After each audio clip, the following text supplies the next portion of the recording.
Welcome back, Star Wars fans. Today's entry is a bitter point of contention that continues to burn with fervor within the fandom. As a storyteller, as a writer, it is important to prelude any narrative discussion with a foundational dive into the sanctity of manuscripts and how a certain quality of writing can make or break any franchise, no matter how ingrained in a global pop culture.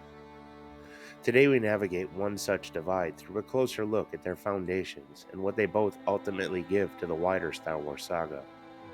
One continues to fill the gaps, while one only creates them the more we scrutinize it. If you find yourself agreeing with this discussion, and more importantly, if you find yourself disagreeing with it, hit that like button or dislike it. Either way, you've entered your say. But subscribe more than anything as we continue to navigate the sometimes treacherous waters of comparison. Why embrace the Acolyte as a worthy successor when the void left by Darth Plagueis remains so glaringly unfilled? Why disregard the decades of intricate lore and character development that Darth Plagueis masterfully delivered? Why ignore the fervent pleas of longtime fans who've woven this book into their very understanding of the Star Wars universe? Is it possible that those who champion the Acolyte, while dismissing Darth Plagueis, simply haven't read the book? And if so, what does that mean for the integrity of the Star Wars saga? We understand the established hierarchy, the films, the bedrock of Star Wars, followed closely by the Disney Plus shows, prioritizing visual media. This makes the case challenging. But here's the crucial point. Canon isn't just about what's seen, it's about what makes sense. It's about narrative cohesion, about filling the gaps, about honoring the spirit of the story itself. And Darth Plagueis does just that. Yes, visual media holds sway, but does that mean we discard meticulously crafted lore that enhances and explains the very foundation of the Skywalker saga? Does it mean we ignore a book that provides the why behind Palpatine's rise, the how behind Anakin's origins, and the what behind the Sith's ultimate agenda? We argue that true canon isn't about blind adherence to a hierarchy, but about embracing the stories that enrich the Star Wars universe, regardless of their medium. And Darth Plagueis is one such story, a story that deserves to be seen, not erased.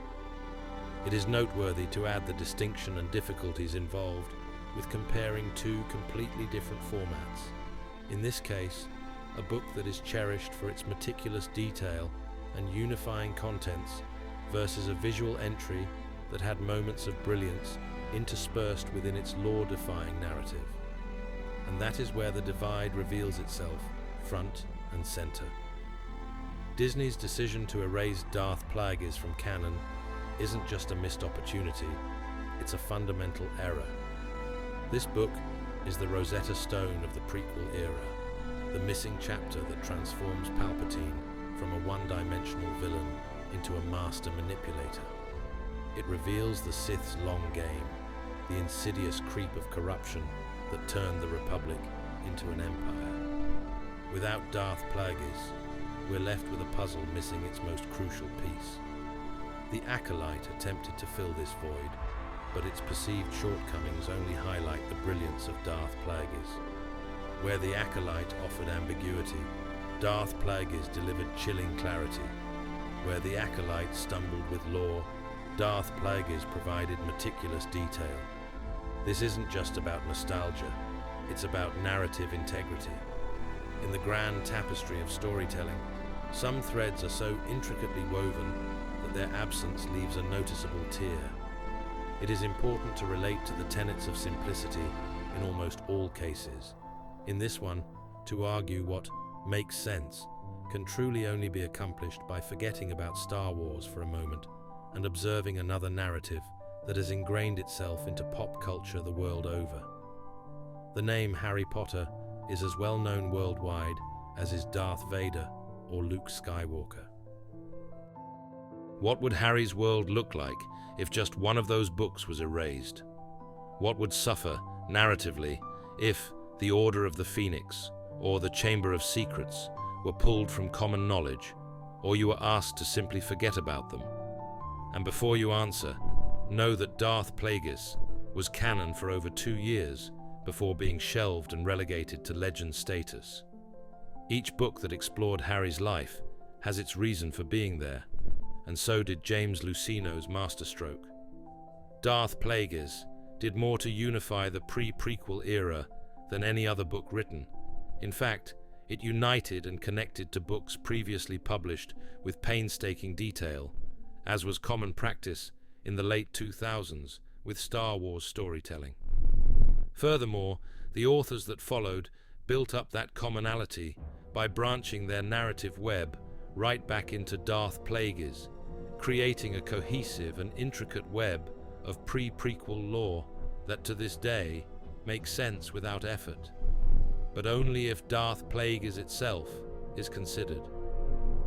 To continue our understanding, we'll continue to use Harry's example.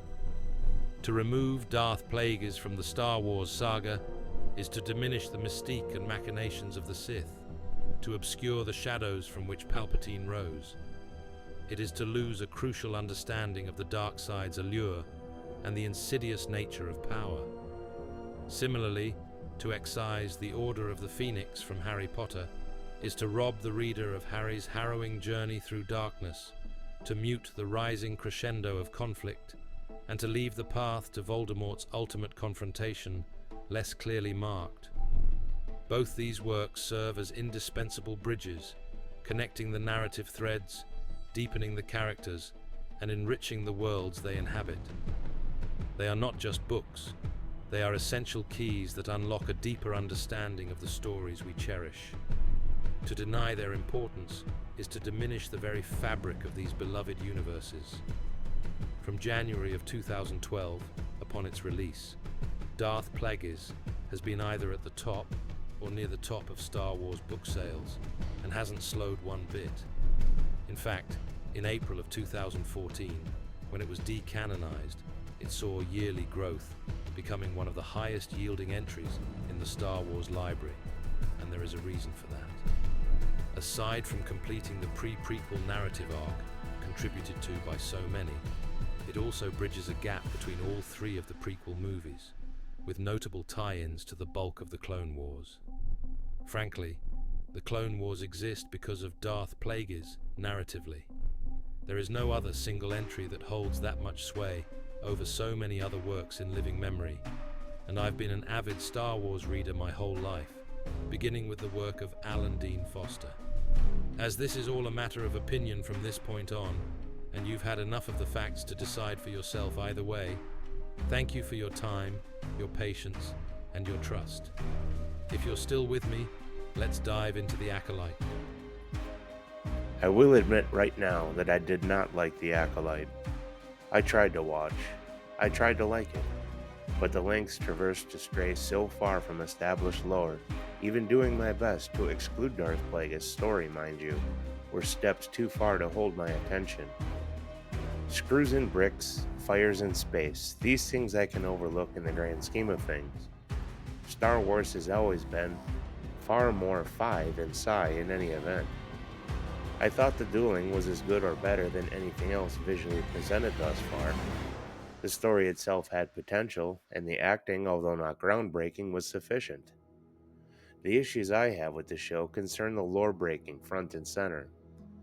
The birthday gate would have been avoided entirely by just doing a simple search on Wikipedia.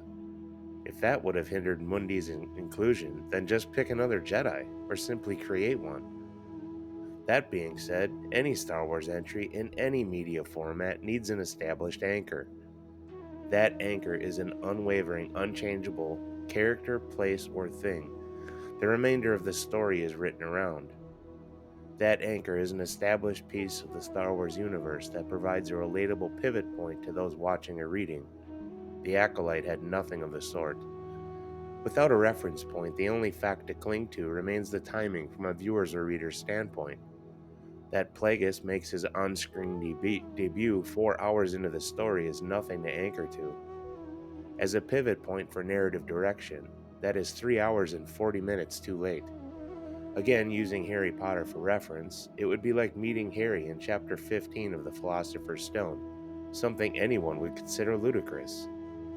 What is left then, truly? If Anestra keeps her secrets, a group of Jedi I was never given reason to care for dies, and all for a pair of wayward sisters that can't pick a lane. I do not understand to this day why Yoda was included at all. Although screen time is always beneficial for well-known characters regardless of media, it needs to make sense. This did not. At all. Whatsoever. Feel free to debunk this in the comments section, or to help me to understand from your perspective. But honestly, can you begin to understand the disconnect? Plagueis was pulled from canon over 10 years ago, a story cherished by anyone who took the time to read it, and by those who continue to listen to its audiobook version or read it again today. 10 years is a long time to wait for anything's replacement, and in its canonical place, we're handed the Acolyte. I, for one, wholeheartedly understand the discourse, but only from my perspective. I've taken the time to read Darth Plagueis several times over and watched the show. For those defending a second season, I only ask, why, when the first season failed to deliver anything substantial, and by narrative merits has already expended any viable link to a universal anchor and pivot point? Why would Palpatine have made his grand entrance into season 2? If so, then why spend any amount of time characterizing Chimera? Any form of media is ultimately pointless if there is no direction, and that, my friends, is the problem at hand. We are drawn as a community toward what we love because it has roots, because it has grown over decades with care and attention to detail, and all with a foundation firmly planted in a cohesive web of interconnectedness. This has been my focal point throughout the majority of my videos, and not as some singular voice calling for the reinstatement of the EU. I agree with many that the EU is somewhat cluttered, contradicting, and needed some form of realignment. However, wiping this slate clean only makes sense if the vision is there to replace it. The crickets continue to chirp, my friends, as we wait patiently for the plan to fill that void. Where once there was a vibrant universe full of stories following Episode 6, there are only 10 current literary entries that span 2 decades across the timeline prior to the sequel era. Just 10. Think about that. Oh wait, this just in. I'm told to rephrase my statement regarding waiting for the plan to fill a void. Ultimately, there is no plan. If there was, we'd have already seen it yielding fruit on every branch. But the fact is, the tree has yet to be planted. After 13 years, that is inexcusable.